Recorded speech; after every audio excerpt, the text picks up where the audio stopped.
right, so we are live. Dig the Falls here. New York State waterfalls, trails, cleanups, and anything else outdoors. Again, we're live Tuesday night, 7:30, and we do have a guest here, Chris from EcoLogical Media. We've got Carl with us as well. So, Chris, if you want to introduce yourself.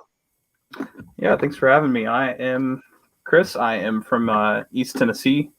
I'm working on I've already started the business. I am working on growing a business revolving around environment,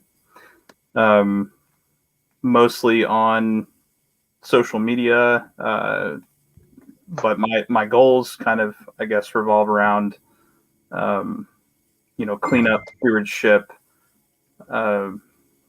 See what I mean about the sustainability, research, education, just anything that involves getting the public involved in conservation and doing something about the environmental issues that we see today.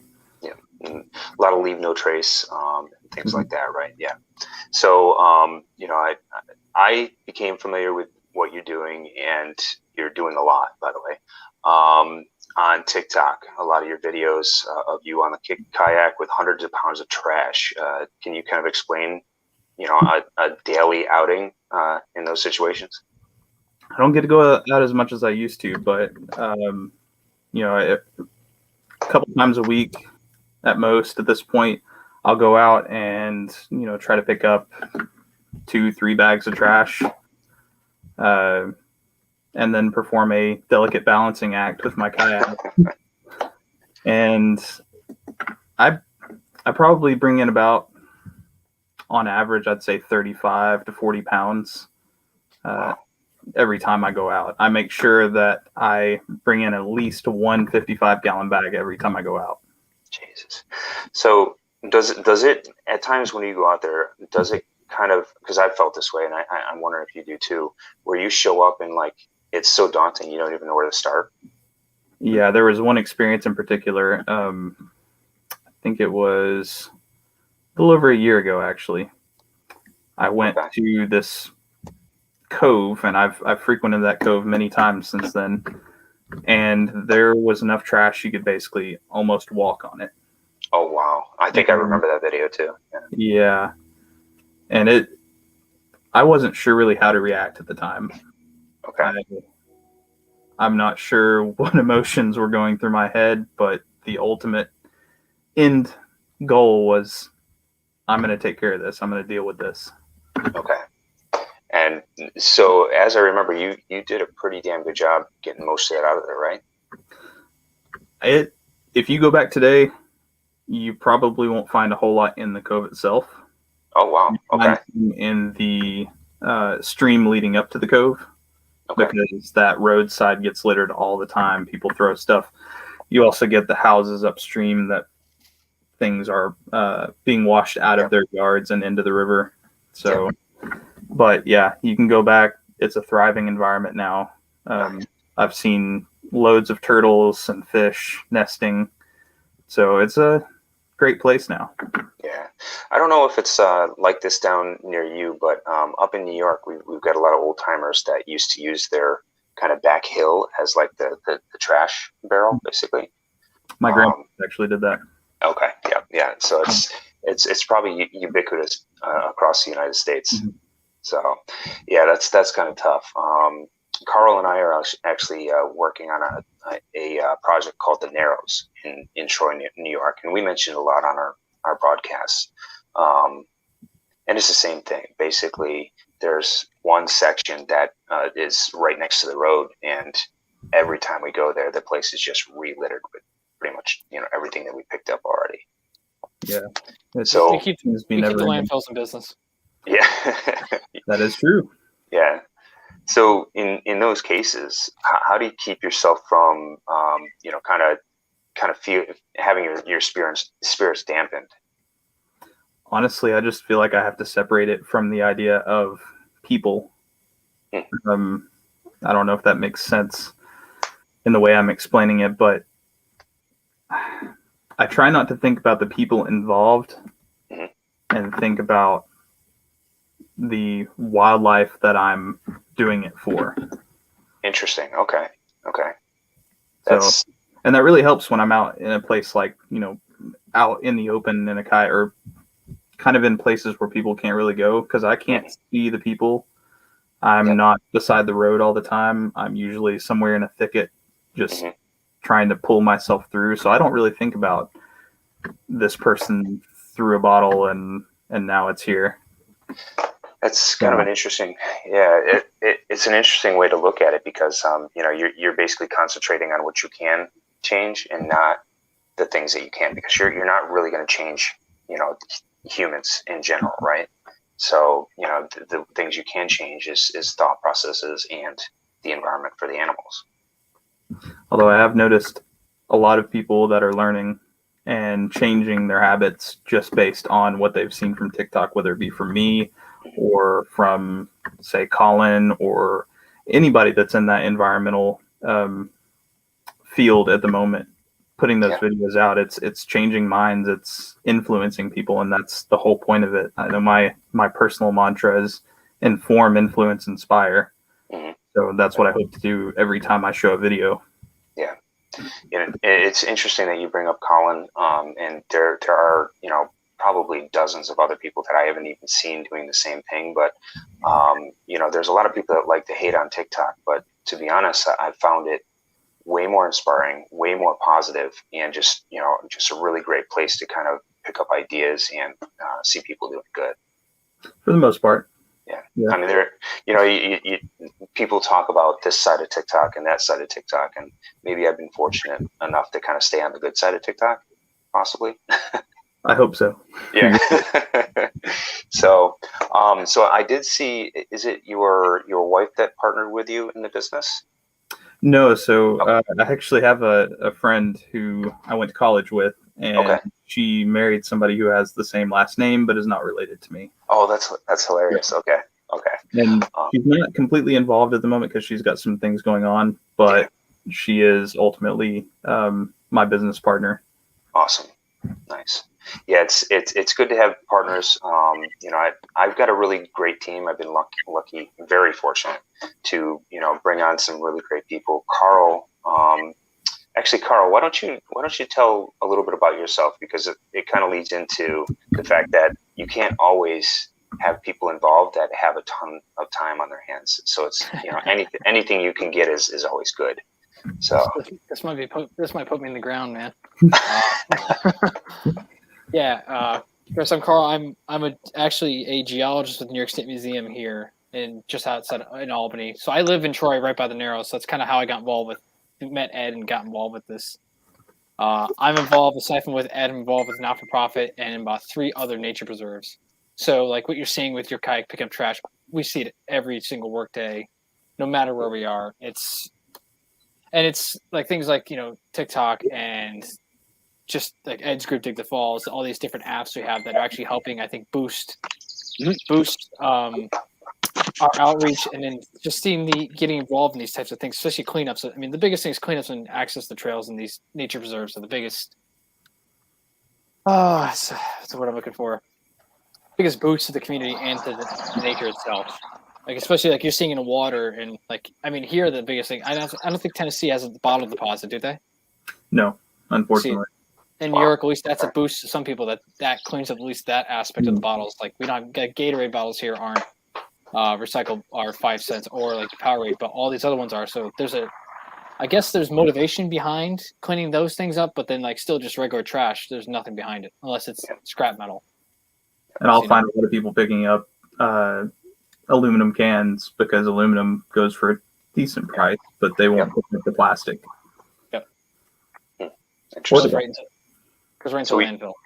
Yeah. So we Stash joined us. Stash. So we're talking a little bit about ourselves and what we do, and the fact that we can't donate a ton of our time, but we do what we can. Absolutely, yes, on that one. Yeah.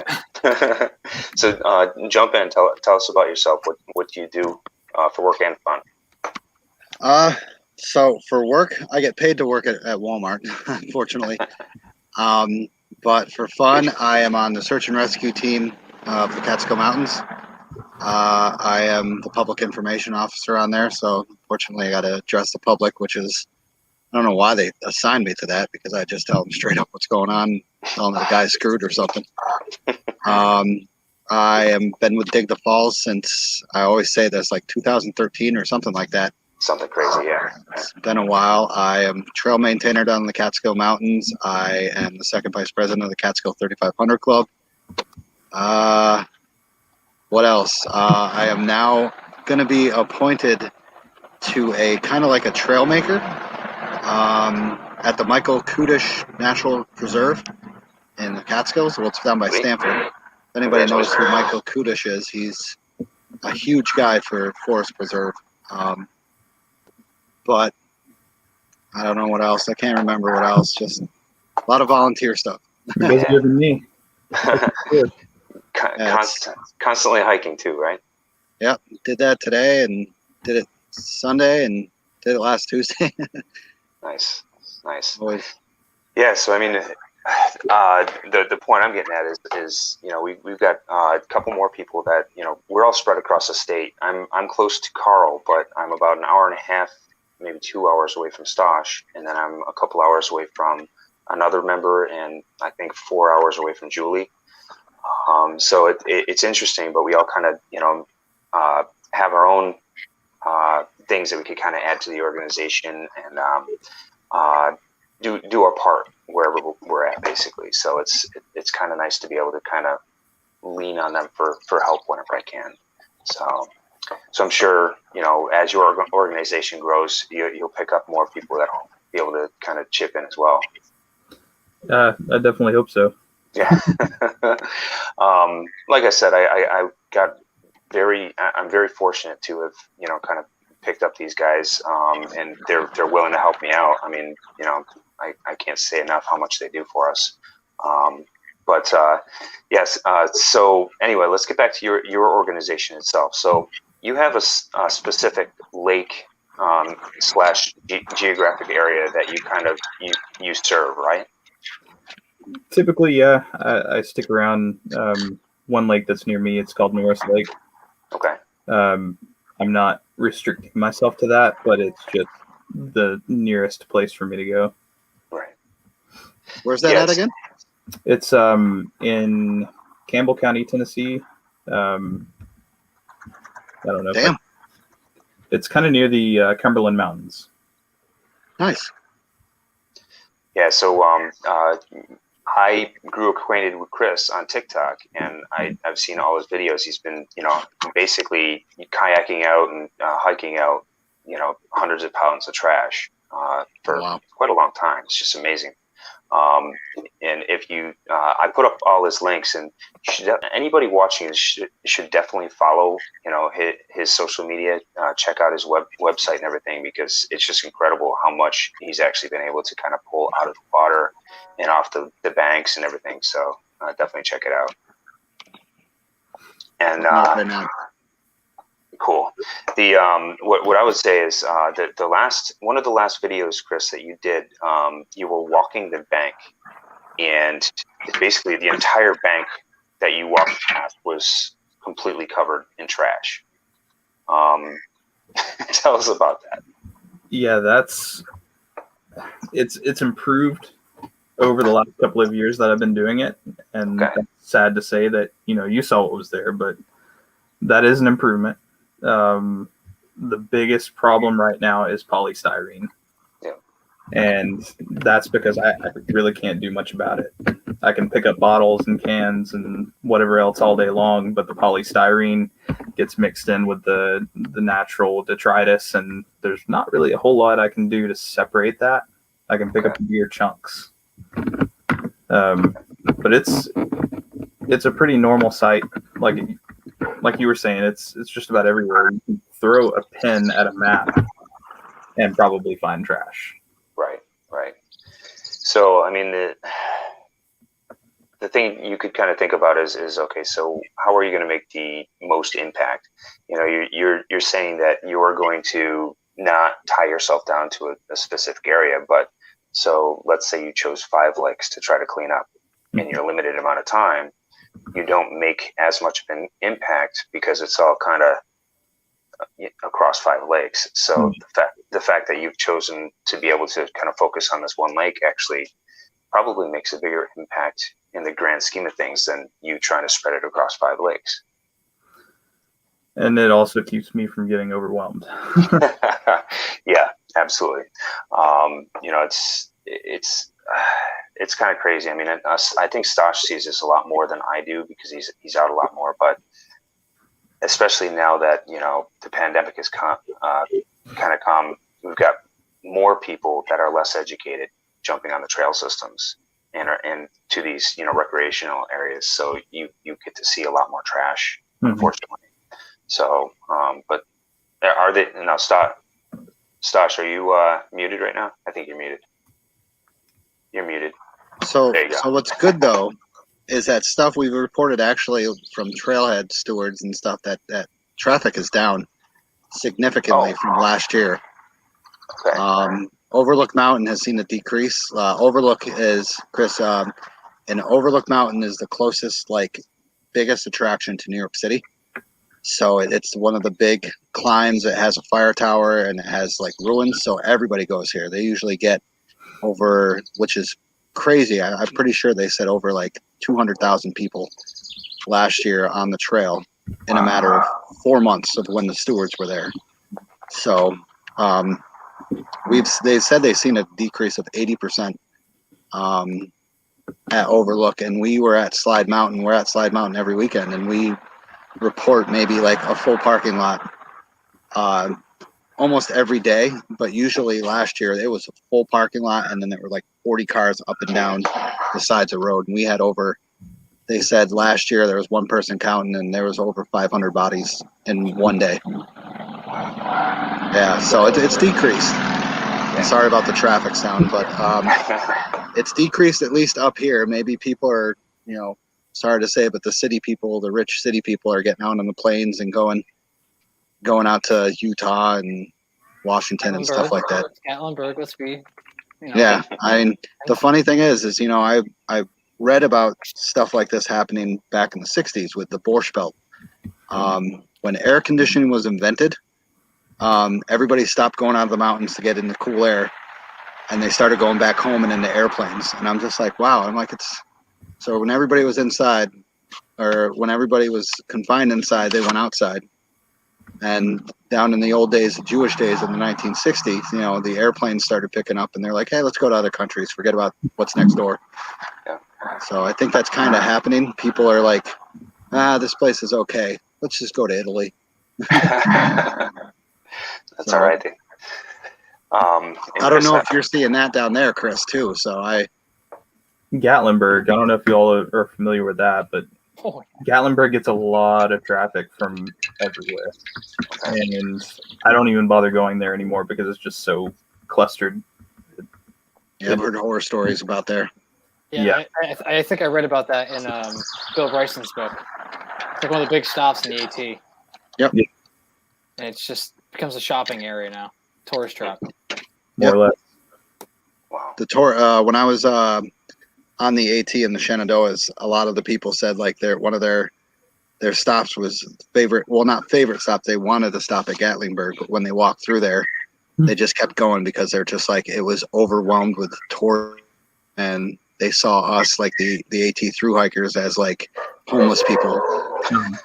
And I was just like, that sucks. And they were just like, we were so happy to go there, but we just kept through hiking through there. I was like, that sucks. Yeah. It's not a very exciting place to be. It's really just tourism, and that tourism attracts lots of pollution for sure. Yeah, we've kind of had that experience with the Adirondacks now. I don't know how familiar you are with the regions of New York State, but the Adirondacks has always kind of been a tourist place for people coming from downstate near New York City and things like that. So, but then for years and years, New York State had this tourism kind of marketing campaign, and they were trying to get people to the Adirondacks and other places too, but really focused on the Adirondacks. Now, the state is trying to figure out how to undo 20 years worth of media, tourist propaganda getting people up there. And you'll get whole parking lots and then miles down the road of cars, all illegally parked just so they could go to this one trailhead. It's really incredible. I went to a place in San Antonio, Texas last week. Was on vacation, and actually, no, I guess it was closer to Austin, Texas. Okay. And there were literally hundreds of cars parked along the side of the road, illegally parked, like you're talking about. Yeah. All going for this one swimming hole, this one waterfall. Yeah. And we just passed on through. We didn't even bother. No. It was ridiculous. Why? Yeah, it's definitely all over the place because we have that up here too. And you know what stinks is the lack of money the states are willing to put into those forest rangers, and maybe even like hire some temporary associates for the summers. Mm-hmm. So when these places are getting destroyed, I mean, we have the biggest attraction up here is Catterskill Falls, and last year that was absolutely disgusting. Mm-hmm. I mean, this place is like a windy road, and then you have hundreds of cars parked along that windy road and people barbecuing on the side of the road. And like there's one ranger that can take care of that whole area. And a rescue happens, he's called over there, so he can't ticket all these people. So that now they got those big huge signs you see on the highway says any parking on the side of the road you will be towed. I'm like, nice. Good. And that's what you're seeing with a lot of even public areas that are, I guess, more open, or were more open. You get people that go into it, they completely trash it, and that public access gets ripped away from the rest of us. Yep. Yeah, that happens here too. We've got several different places around here that, they'll restrict access. They'll close it down completely for years, and nobody can enjoy it. Yeah. We had that problem with the 3500. Yeah. We had two mountains that were on the 3500 club that you have to hike to get into the club, and they're over 3,500 feet. And the landowners, we had access to them ever since the beginning, and after this year they shut them down. Oh, so there goes two beautiful mountains that have such amazing history. Were shut down completely because of the overuse and the people. The cool thing is you could get permission to go there. You get permission, they're like, yeah, go right ahead, leave no trace, have fun. But so many people were just like, yeah, we're gonna hike it because we want to.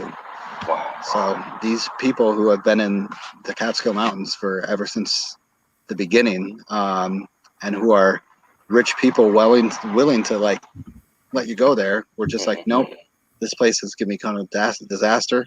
We want to keep it natural, have fun. I was like, yeah, it sucks. So Chris, with with the direction that you're headed with your company, EcoLogical Media, ideally in 6 and 12 months, where do you see you making the biggest impact? What changes do you want to make? That's a hard question. I have this bad habit of, arguably anyway, bad habit of dreaming big. Good.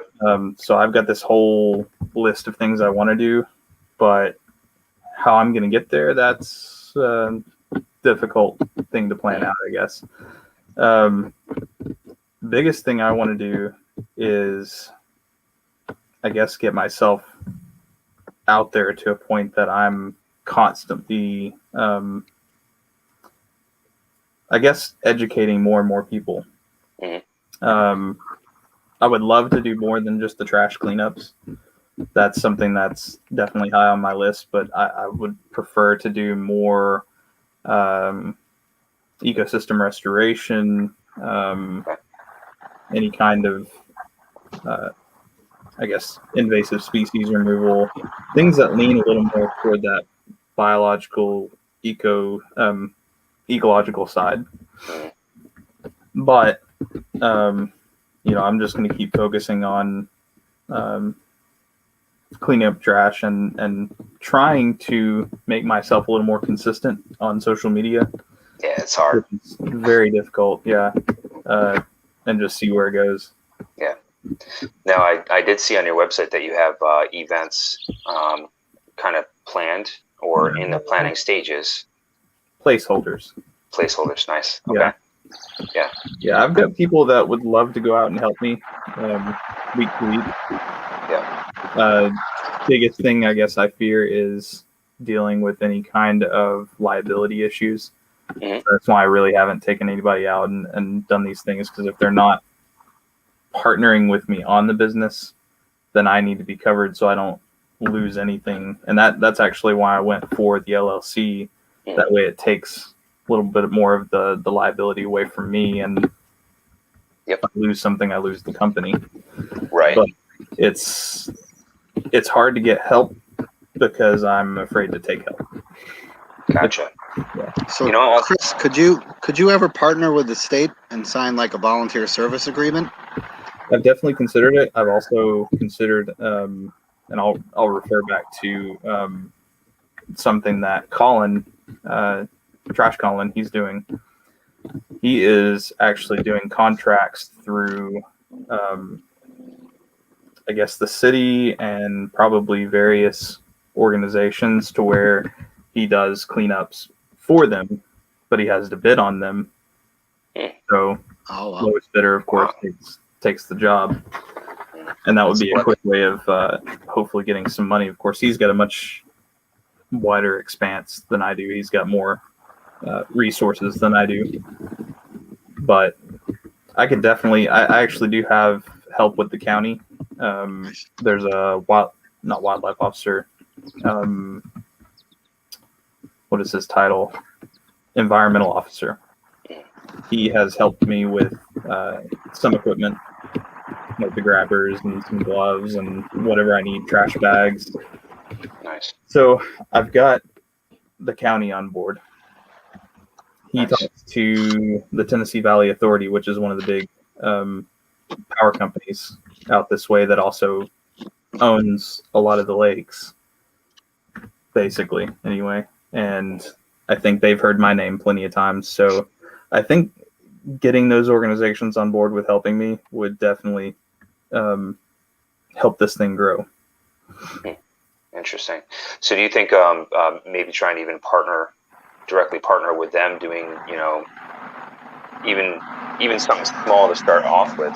I know there's a couple power authorities around here that are really big on trying to help out organizations like yours and local parks and things like that.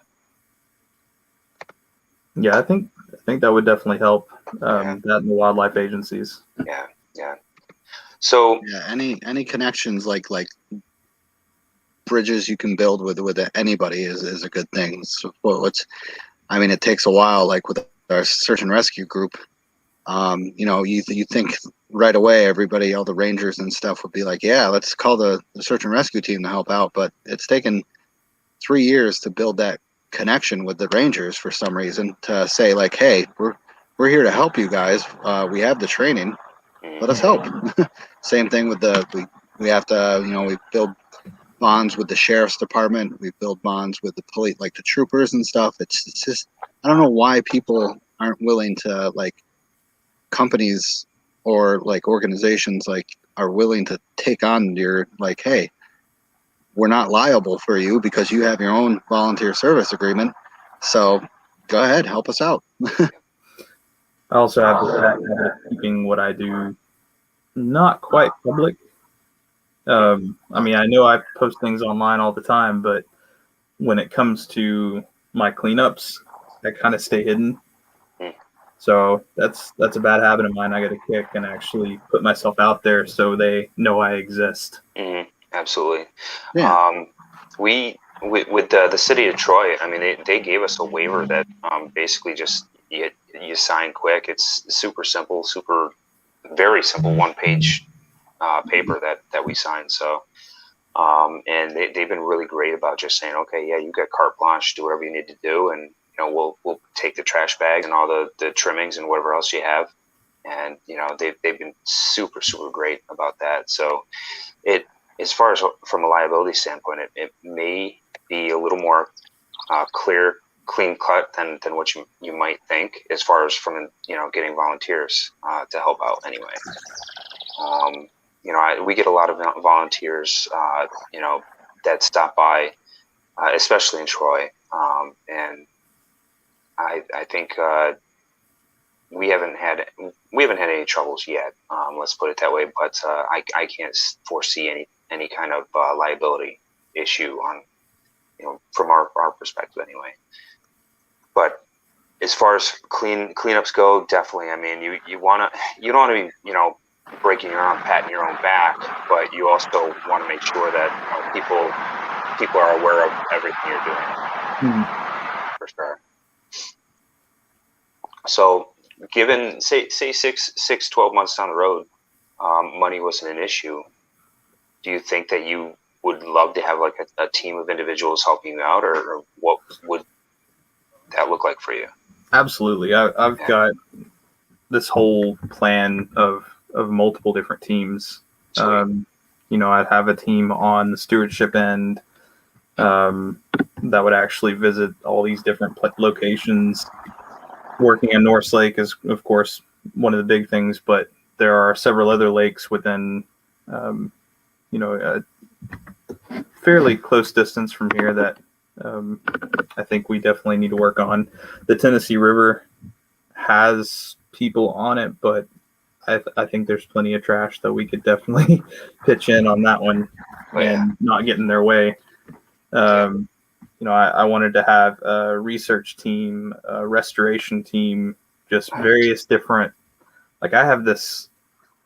I'll just show you what I've got here. It's kind of messy, but I designed the business kind of like a tree, appropriately for the business, and basically it has all of the different roots of, I guess, motivations. Yeah, and then the central focus, which is environment, and then all of the different areas that I would actually focus on to solve those root problems. That's awesome. Wow. So, yeah, I mean, it's obvious you put a ton of thought into where you want to go with it. And I think that what it sounds like to me is, I think I'm going to try to push from my side as much as possible, but so you've got a donations tab or button on your page, and I would love everyone that watches this just to go to that donation tab and even just do $1 would be perfect, because $1 goes a long way when you're doing stuff like this. Definitely. I don't know if you know this about us, but basically since 2005 we've been completely bootstrapping this. So that means that literally everything that has been done with Dig the Falls since 2005 has been completely paid for by me or one of the team members. The last couple of years we've been getting a lot more donations, and some people have actually raised a considerable amount of funds for us as well, which has been just phenomenal. And I know how it feels going from bootstrapping and paying for literally everything yourself to getting some funding to finally alleviate a little bit of that. So if I can push as many people as I can toward that donation button, I'll definitely do that. I appreciate that. And I've been very fortunate to have several people that have helped me out. Nice. I haven't really advertised it much because I despise asking for money. Oh yeah, absolutely. But I definitely can't do this without the help of everybody that supports me, for sure. Yeah. This is something that's, whether it's people pitching in their time or pitching in their funds, I can't do this without everybody. Yeah, and we know where that is too. I mean, I'm guilty of that too. I hate asking for money, but I love asking for people to come by, because it's easy to say, hey, let's, you want to make some new friends, you want to make an impact. That's super easy to do. But asking people to pull out of their pockets, that's a whole other beast. And that is my current job right now. My day job involves a lot of fundraising. So when you spend so much time asking people for money or asking people to ask other people for money, yep. Oh yeah. It becomes awkward after a while, I guess. Absolutely. And I can understand it. It's kind of like the chef going home and not cooking for himself. Yeah. So we're at about the 35-minute mark. So as far as keeping you on, maybe usually what I do is give you time to do some shout outs and talk about anything else that maybe we didn't talk about or you feel we might have missed that you feel is important. I always stump people with this, so don't feel bad. Yeah.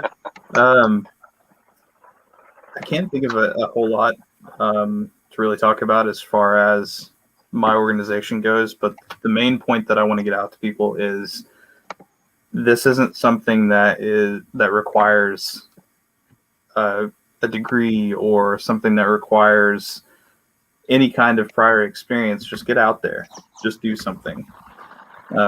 You don't have to change everything in one night.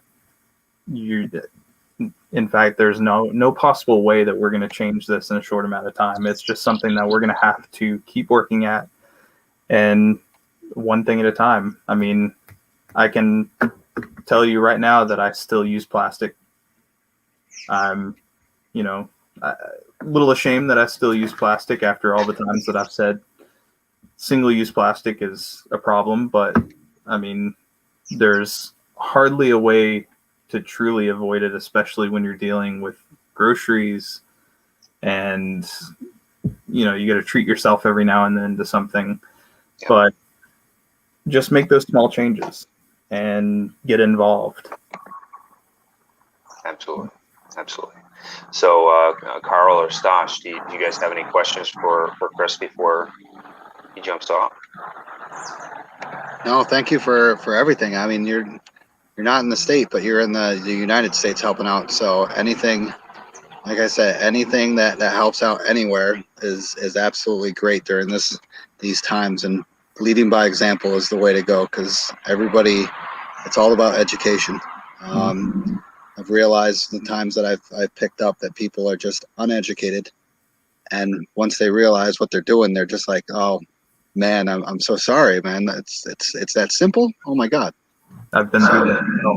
I've changed my mind more times than I can count. Yeah. So I thank you for everything. Thank you guys. Keep at it like everybody else. And one thing that I wanted to bring up is the reason I focus on water is because water is not only what connects us all, but it literally connects with all other water. So I mean, what you all are doing upstream for me, I'm going to feel down here. So because all of that stuff is going to wash into the streams, and if you don't catch it at something, whether it's chemicals or microplastics or whatever, it's going to end up down here at some point. So that's a cool way to look at it. Yeah. And Carl? What I would say, because you have such a big following on TikTok, I mean, you have an audience, a massive audience. This is something we gotta teach Ed on how to make funnier TikToks. I've got to figure out how to do it. I mean, I think with your background when I read it, you have an environmental background, so you have the ability, like you could even just do, instead of just going on the lake and picking up trash, you're showing like the recycling circle, where the bottle goes, why, how long it takes to break down, like educational things. But you can do this outside. Like this is something that I think like Ed's been doing with Dig the Falls, like just in trail cleanup, showing like before and after, but also what we take, like the 2-bucket challenge thing. Yeah. Would love to see that go viral. 2 5-gallon buckets of trash a day is a challenge, or at least every time we go hiking. Though we hope you don't get 2 buckets full, because you hope that there's not that much trash out there, but it always seems to happen. Yep. But things like that, I mean, that's the biggest thing, is making these things go viral, not other things. Yeah. Absolutely. And we have our New York Second Saturdays that we do, so it makes it's a hashtag NY Second Saturday. And what it does is it sets in their mind, something to look forward each second Saturday of each month kind of thing. So, just even though they're not doing anything with us, they're going to do something somewhere, walk somewhere, or just head outdoors. So, but all right. So I'm not going to keep you any longer, Chris. I certainly really appreciate your time, and I know this is time away from your family, so it's greatly appreciated. Really love seeing your videos and how much impact you're making. I appreciate you guys and everything that you're doing. Awesome. I mean, you've been doing this since 2005. I feel like a a baby compared to everything that you've been doing. So, Nah, thanks for having me on. absolutely, man. And I'll follow up with you within the next couple of days. All right. All right, thanks, man. See ya. Thanks, man. Good to meet you. All right, so what I would say for anybody that just watched that, check out the description on these videos. We've got all the social channels and his website. Definitely want to check those out. Follow him as much as possible because he makes some great content, and he's got this one viral video that went completely like mad on him. He found this crazy, creepy baby doll in like somewhere at the lake that he was at, and I don't know, it just blew up. Everyone said it was cursed, and he should have left it there. So it's really great. But if you can find that, it's an enjoyable video to watch. But yeah, definitely follow him and drop him $1 in his donation thing, because I mean, $1 goes a long way when you're doing stuff like this. So So I'm not a big guy with TikTok. So what is that? You have to download the app for that or something like that? Yeah, you'll download the app and Yes, yeah. man. So well, Jessica sends me all this Instagram stuff, about the places she wants to go, and it feels like it's almost like a TikTok thing. It's like one of those reels that are like 15 seconds long. yeah, so these you can do them at any length up to 1 minute for us normal people. So there's 15 seconds and 1 minute or free form, and you got to fit as much as you can into that time. But some of the influencers get up to I think 3 minutes depending. But really, it's a great platform because like what it does is, like, say you press like on all of just only kayaking videos, and that's all you press like on, the algorithm actually figures out what type of personality you are and tries to feed you only the videos that it thinks you'll like, and not anything that's trending, if that makes sense. Yeah. So that's good, because my Instagram page somehow thinks that I like men working out and women working out that have bigger muscles than my car. So I'm just like, I have no friends on here that do that crap. Yep. I like hiking, yet all these things on my Instagram page is all people working out. I'm like, So, Jess is probably using your Instagram, liking all that stuff, screwing with you. Probably. Yeah, that's awesome. I just don't understand sometimes, but it's a little bit when you first get on there, though. I will warn you that the algorithm, I think, defaults to like women dancing in their bikinis or something, because it's like when I first started the app, like I got nothing but that kind of trash, and I was not interested at all. But the more people I found on the app that were like-minded, that were hiking, the less I saw of that stuff, and the more I saw of like the hiking and I do a lot of foraging, so I follow foragers and gardeners. So it's really cool. You learn a lot. Yeah. Maybe I'll check it out. Yeah. It's not like Instagram where you get like, here's a photo of like Indian, I think it was an Indian head or Indian head in Keene, New York. Yeah.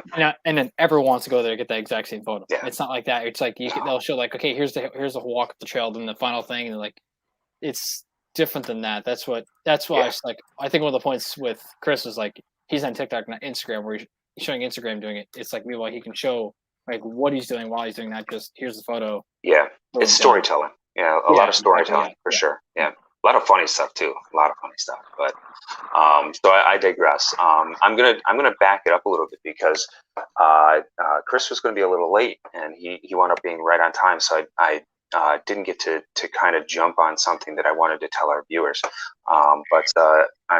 This is a soft release of this message, but I'm going to be doing a hard release of the message Wednesday, and for the Waterfall Wednesday. So you guys know about the Steps app that I've been talking to you about.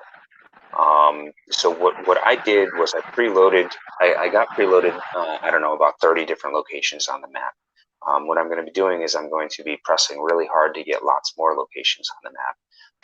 And then if anybody downloads the app right now, up until we get, say, 50 to 100 people, you all will be able to add your favorite locations to the map as well, and then we can comment on them and say anything about it, rate the location, and things like that. So any of our followers that are that have watched this, check out if you go to either Google or the Apple Store and you type in steps map your world, that the app will come up, and then it's a really cool location based app. So what it does is it finds your location, and then it finds the locations closest to you.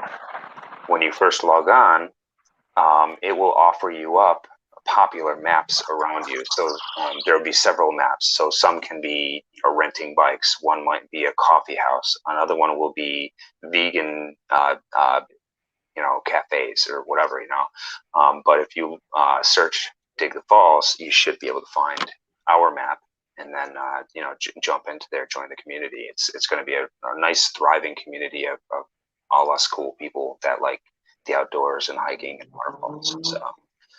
So check that out. Holy cow, Stash! Yeah, what? Oh my God, Stash. He's in whip territory right now. Fast and the Furious crap. That's awesome. Hey, man. it is the 20th anniversary today, so don't be hating on it, right? Fast and the Furious?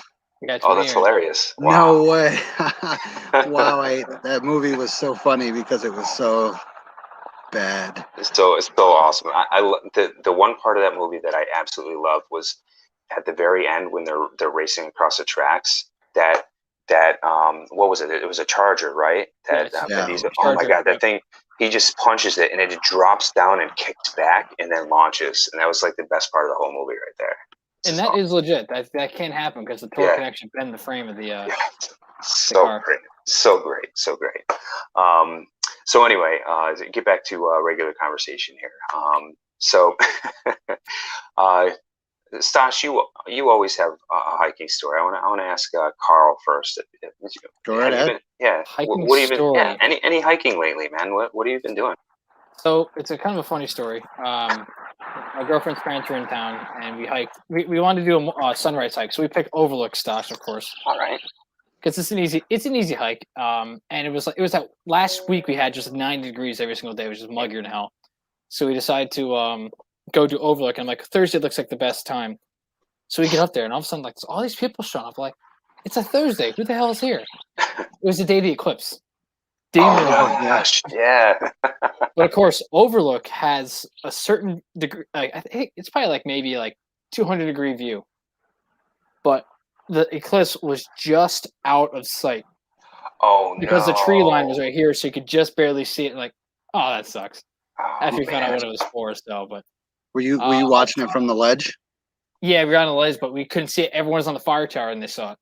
Ah, those bastards. Right? Yeah, and it was just because I was like, there's probably easily 100 people up there. Wow, wow. Kind of odd. Because we got up there, I think we got to the trailhead at 3 a.m.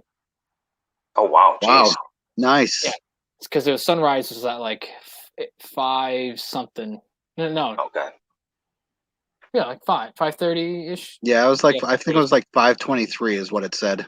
Wow. Yeah, it was I saw our Jackie from Stress Fracture Yep. took photos of it. I was like, She got it good. Photos. Yeah. You got some great photos. Yeah. I'm so jealous. Yep. Absolutely. Other than that, it's just been.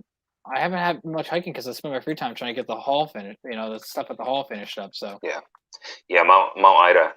We've been there. Have you gotten any more of the bathroom? Because for anybody watching, we've been renovating a bathroom, turning it into half of it into a janitor's closet and the other half into an actual good, nice looking bathroom. yeah, fixing up after some frozen pipes. So Yeah, frozen pipes. Yes. We're gonna fix it up. We're gonna do it correctly. So yeah, but I'm sure I've seen Stash all over. I think Slide. Yes, Jessica and I went slide. Nice. We just went up the trail. It was we were gonna do a difficult one, but because of the heat, well, not that was the heat, but it was just Jessica didn't feel okay, so I wanted to do Indian Head, part of Devil's Path. But we decided to go up slide. It was a beautiful day to do so. It was a little warm, not many people. It was on a Wednesday, so we got really lucky, but it was beautiful. Nice. Easy hike. Nice. Yeah, I've actually been starting to hike a little bit more with the boys. I've got a little bit more time in the mornings, I was going to hike with them on Father's Day, but they were just wiped from the day before we went hiking, and I had to look it up on the map. I always forget the name of the place, but there's this place in north of Glenville, off of Route 50, called Anchored Diamond Park. It's not a new park, but it's newly set up, as they've redone a lot of the trail systems. They've got trail signs and everything, and it's really perfect because like it's almost the entire thing is flat. So, and the trails are, nice wide flat trails. So, I don't really have to worry about the kids kind of shooting off in front of me. So I took them there, and basically, like, they were the loudest things in the woods the entire time we were there. So we saw basically nothing other than moths and flies. Everything else was scared off the trails. So, but while we were there, I actually picked up some golden. I forget what kind of mushrooms they were. They're golden oysters. So I had a 10-foot log full of golden oysters. And I had a brown paper bag with me, and I filled the thing half full, and I barely touched the log. So I took those back here and filled up a big, 1 liter mason jar full of dried mushrooms at that point. So I've got those sitting by. But whenever it may seem kind of weird, but whenever I'm out with the kids, I try to do as much foraging as I can, just to kind of show them, what they can and can't eat, and what mushrooms are out there and everything else. So it's kind of fun. So I don't know. Do you guys do any foraging whatsoever? Like, because I don't hear any. Yeah, I don't hear very many people talking about it at all, though. I did run into one time. I ran into a forest ranger, and he was talking about stuff he's been doing, and he said he caught a bunch of foreign people coming off of one mountain with over 6 bags of ramps. Ramps? Yeah. Oh my God! Wow. So you're only supposed to take so many, of course, and I forgot how many pounds he said, but he was like walking out, and he was just like, or he was walking in, and they were coming out, and they were like, oh, and he's just like, hey, what are you guys doing? They barely spoke English. Yeah. And they had like 6 bags. I seriously, I think you can only take like 5 pounds or something like that. Yeah, because like I actually just recently learned that it takes them like a decade to really establish an area. Yeah. Like, it's So it's not like they were poking here and there. Yeah. They did it from one big area, and they said 6 trash bags. So. Oh my God. So they were hauling them over like Sherpas. Oh my God! Wow. And he's like, I don't remember how many pounds, but it was definitely illegal. Yeah. Oh my God, that's crazy. Because like I mean, that stuff, it doesn't keep well either. Like I mean, they wilt super fast. So I'm guessing they were from the city, and they were restaurant owners. Okay, makes sense. So they went down. They came up here, got in real quick, and got out real quick, and they tried to, but they weren't successful. Yeah. I guess when you see, he said he saw like 4 vans. Oh my God! So of course, he's just like, what we can only do is ticket them. It's not like we can't, do this. So I gave a ticket to every person, and he got like at least 30 tickets, I guess. Oh wow! Okay. So. Yeah, see, that's the thing. For anybody watching that doesn't know what ramps are, they're basically wild garlic. They smell like onion to me, but they call them wild garlic. Yeah. Oddly enough, and when they come out of the ground, they're very green, and they're one of the first things that pop out of the forest floor after the snow melts away. Usually end of April, I think, is usually when you see them. Yep, them and skunk cabbage. Yep, exactly. So they're really easy to find, really easy to see, and then when you find them, if you pinch the leaves, you can smell the oniony smell really, really well. Very, very good to eat, but yeah, like Sash said, you're only supposed to take a little bit. You know, if you see a bunch of 5, take 1. And even better, just cut off the leaves. Don't take the bulb itself, because the leaves are very, very flavorful. You don't even need the bulb. Yeah, it's funny. I have them all. I've never noticed them before, but they're all over my yard. Are they really? Nice. Yeah, I'm looking at them like, yeah, I have these all over my yard.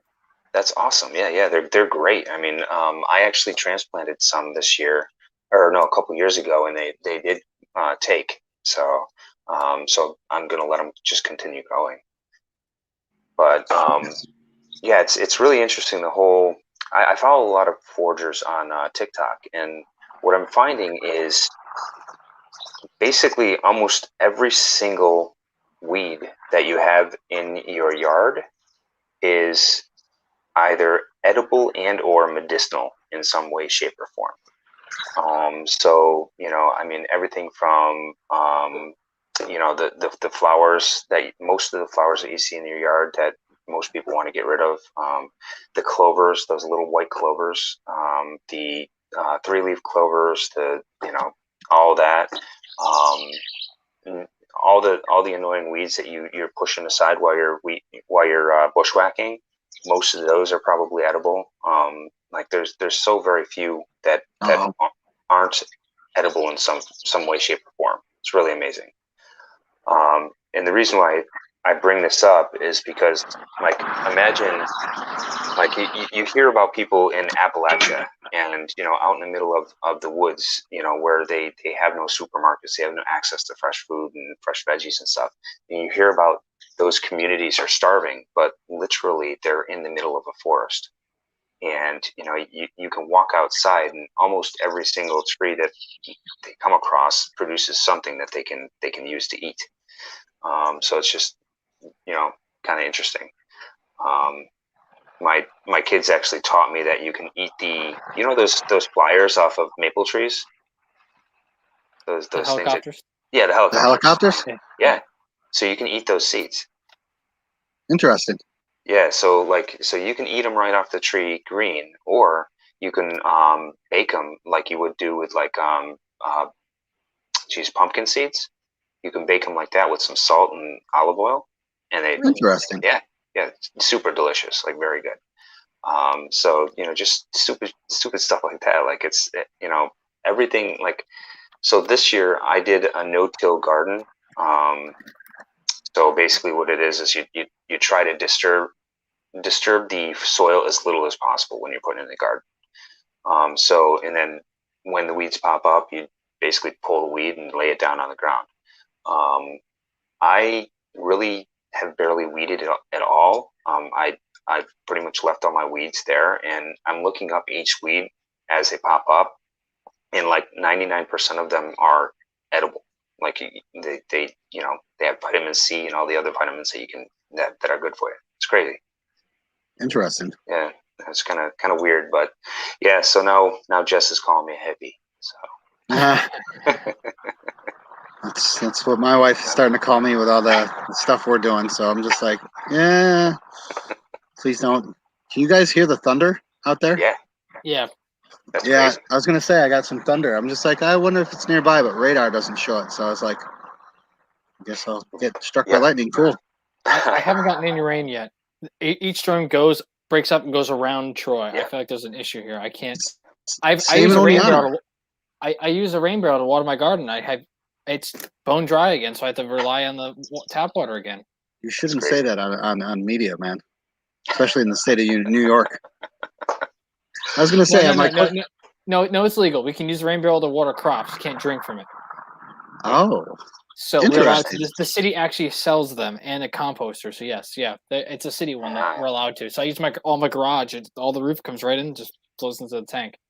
The past few weeks has been overflowing, but of course it gets hot. It's gone. Yeah, I water the crops one time a day now because I'm like just trying to cut it down. But I do it like usually I do. I'll probably do it right after we get off here. I'll water them fast. Okay. Wicked. See, I've got. I'm lucky enough that I've got town water, but I also have a well on site. Yeah. So I get to water whenever I want. And the only problem is the water comes out of the ground at 50 degrees. So it's crazy cold. Yeah. It's air conditioning cold. Yeah, yeah. So I wait until the early morning and turn on the water, and then I don't touch it during the day. But if you guys want, I don't know how much you guys like kale and chard and broccoli, but right now I've got way too much, and I can't dry it fast enough to store it, and my freezer's full. So yeah, if you want some fresh greens, man, I've got plenty. I'm gonna harvest my first broccoli tomorrow. Awesome, nice. It's not yellowing yet. It's not yellow flowers. It's getting bigger, but I'm gonna. Okay. All right, tomorrow I'll cut it. Beautiful. I've got cabbage, kale, leeks, tomatoes, carrots, zucchini, melons, and cucumbers. That bird. At this point. Yeah, that bird is loud. Yeah, I'm trying to. I don't know if it's a robin or house wren. That's a house wren. House wren, or it's a house sparrow, whatever. Yeah, because I have in my yard. If you get close to them, they'll actually scream at you. Really? It's not a scream. My dog gets near the one. It gets like a almost like a rattlesnake noise, but it's just it's like a chirping version of it. Interesting. Huh. Interesting. I'm trying to get the orioles, and they keep flying over my yard or through my yard, but they won't stop. I've got an oriole feeder. I've got the oranges. Fly right by it. I have a Japanese quince tree, and that's what I got. So yeah. Yeah, and they love that stuff, man. Like I've had them in the last couple of years. Yeah. Yeah. Never seen an oriole except for flying in front of my car. Oh, really? Ever. I've hoped to see an oriole. I barely see finches here. I see blue jays all over the place. Really? And cardinals, but no orioles or finches, I've seen a couple finches, but that's it. Well, I've heard that the blue jays are kind of bullies, though. Yeah, they're assholes. Yeah. Yeah, that yeah, well they really our what's it called? There's the red-winged blackbirds are pretty popular around here, and the what are they called? They're black, but they have a little blue shade on them. Grackles or starlings? Grackles. Yeah, probably grackles. Not starlings. Yeah, grackles. Yeah. Yes, both of them. Starlings. Actually, both of them. They might be starlings. Yeah, I'm thinking swallows are the ones Yeah. Starlings are. I have like 30 of them in the backyard, and then like they'll bully out the blue jays. Yeah. Wow. I hang up a mealworm suet and a energy suet for the woodpeckers and stuff, and they'll be all over it. It's gone in an hour. Yeah. Yeah, the starlings. I've got like a personal vendetta against starlings. So, I have that with geese. Yeah. Yeah, geese. I have a problem. It's bastards. Nice. Cobra chickens. Yeah. I've got